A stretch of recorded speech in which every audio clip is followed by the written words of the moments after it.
Hair growth ചലഞ്ചിന്റെ 8ാമത്തെ video ആട്ടോ ഇത്. ഇതുവരെയുള്ള വീഡിയോസ് കണ്ടിട്ടില്ലാത്തവർ ആ വീഡിയോസ് ഒക്കെ പോയി ചെക്ക് ചെയ്ത് നോക്കണം കേട്ടോ. ഇന്ന് നമ്മൾ ഹെയർ ഗ്രോത്തിനുള്ള ഒരു ഹെയർ പാക്ക് ആട്ടോ ചെയ്യുന്നത്. ഒന്നിടവിട്ട ദിവസങ്ങളിലോ ഇല്ലെങ്കിൽ 2 ദിവസം ഗ്യാപ്പ് ഇട്ടിട്ടോ ആയിരിക്കും നമ്മൾ ഹെയർ പാക്ക് അപ്ലൈ ചെയ്യുന്നത്. അപ്പം ആ ഗ്യാപ്പ് എടുക്കുന്ന ദിവസങ്ങളിൽ ഒന്നെങ്കിൽ നിങ്ങൾക്ക് ഹെയർ ഓയിൽ അപ്ലൈ ചെയ്യുവോ ഹെയർ സെറം അപ്ലൈ ചെയ്യുവോ ചെയ്യാം. ഹെയർ ഗ്രോത്തിനുള്ള ഹെയർ ഓയിലും ഹെയർ സെറം അപ്ലൈ ചെയ്യുന്ന വീഡിയോസ് പ്ലേലിസ്റ്റിൽ ഉണ്ടാവും. അത് കണ്ടിട്ടില്ലാത്തവർ ചെക്ക് ചെയ്ത് നോക്കാം. അപ്പം ഇന്നത്തെ വീഡിയോ നമുക്ക് സ്റ്റാർട്ട് ചെയ്യാം. ഇന്നത്തെ നമ്മുടെ ഹെയർ ഗ്രോത്തിനുള്ള ഹെയർ പാക്ക് ഉണ്ടാക്കാൻ വേണ്ടിയിട്ട് വേണ്ട 3 ഇൻഗ്രീഡിയൻസ്. ഒന്ന് കുറച്ച് തേങ്ങയാണ്, പിന്നെ വേണ്ടത് കരിഞ്ജീരകവും ഉലുവയും. ഈ 3 ഐറ്റംസ് ആട്ടോ ഹെയർ ഗ്രോത്തിനുള്ള ഹെയർ പാക്ക് ഉണ്ടാക്കാൻ നമുക്ക് വേണ്ട സാധനം.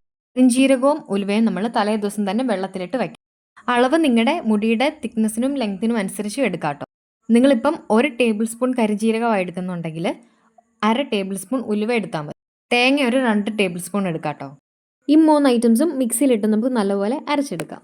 നിങ്ങളുടെ ഹെയർ ഡ്രൈയും ഫ്രിസിയും ഒക്കെ ആണെന്നുണ്ടെങ്കിൽ നമ്മളിത് അരച്ചെടുക്കുന്ന സമയത്ത് കുറച്ച് നമ്മുടെ ഹെയർ ഓയിലും കൂടെ ആഡ് ചെയ്ത് അരച്ചെടുക്കാം കേട്ടോ.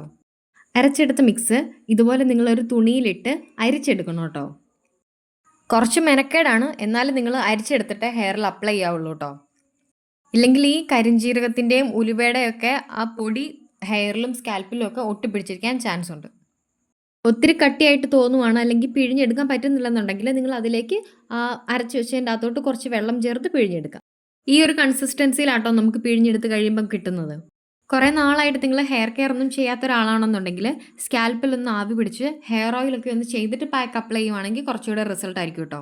ഡ്രൈ ഹെയർ ആണെന്നുണ്ടെങ്കിൽ എന്തായാലും നിങ്ങളൊന്ന് ഓയിൽ ചെയ്യുന്നത് നല്ലതായിരിക്കും കേട്ടോ. ഇല്ലേ കുറച്ചുകൂടെ പാക്ക് അപ്ലൈ ചെയ്യുമ്പം കുറച്ചുകൂടെ ഹെയറും ഒക്കെ ഒന്ന് ഡ്രൈ ആവാൻ ചാൻസ് ഉണ്ട്. ഇതുപോലെ ഓരോരോ പാർട്ടീഷൻസ് ആയിട്ട് എടുത്തിട്ട് സ്കാൽപ്പിൽ ഫുള്ള് ഈ പാക്ക് നമ്മൾ അപ്ലൈ ചെയ്ത് കൊടുക്കണം.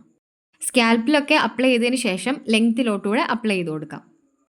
അതും ഇതുപോലെ ചെറിയ ചെറിയ പാർട്ടീഷൻസ് ആയിട്ട് എടുത്തിട്ട് ആ ലെങ്ത്തിലേക്ക് ഓരോന്നോരോന്നായിട്ട് നമുക്ക് അപ്ലൈ ചെയ്ത് കൊടുക്കാം. ഉലുവയൊക്കെ ഹെയറിൽ അപ്ലൈ ചെയ്ത് കഴിഞ്ഞാൽ പനിയും ജലദോഷമൊക്കെ വരുമെന്നുള്ളവരാണെന്നുണ്ടെങ്കിൽ മാക്സിമം ഒരു 15 മുതൽ 20 മിനിറ്റ് വരെ വെച്ചാൽ മതി കേട്ടോ. അത് കഴിയുമ്പം നോർമൽ വാട്ടറിൽ വാഷ് ചെയ്ത് കളയാം. ഉലുവയുടെ സ്മെല്ലൊക്കെ പറ്റാത്തവരാണെന്നുണ്ടെങ്കിൽ നിങ്ങൾക്ക് മൈൽഡ് ആയിട്ടുള്ളൊരു ഷാമ്പു യൂസ് ചെയ്ത് വാഷ് ചെയ്ത് കളയാം. ഇങ്ങനെയുള്ള skin care, hair care related ആയിട്ടുള്ള വീഡിയോസ് കാണാൻ നിങ്ങൾ താല്പര്യമുള്ളവരാണെങ്കിൽ, നിങ്ങളുടെ ഒരു oily acne prone sensitive skin type ആണെങ്കിൽ ചാനൽ ചെക്ക് ചെയ്ത് നോക്കുക.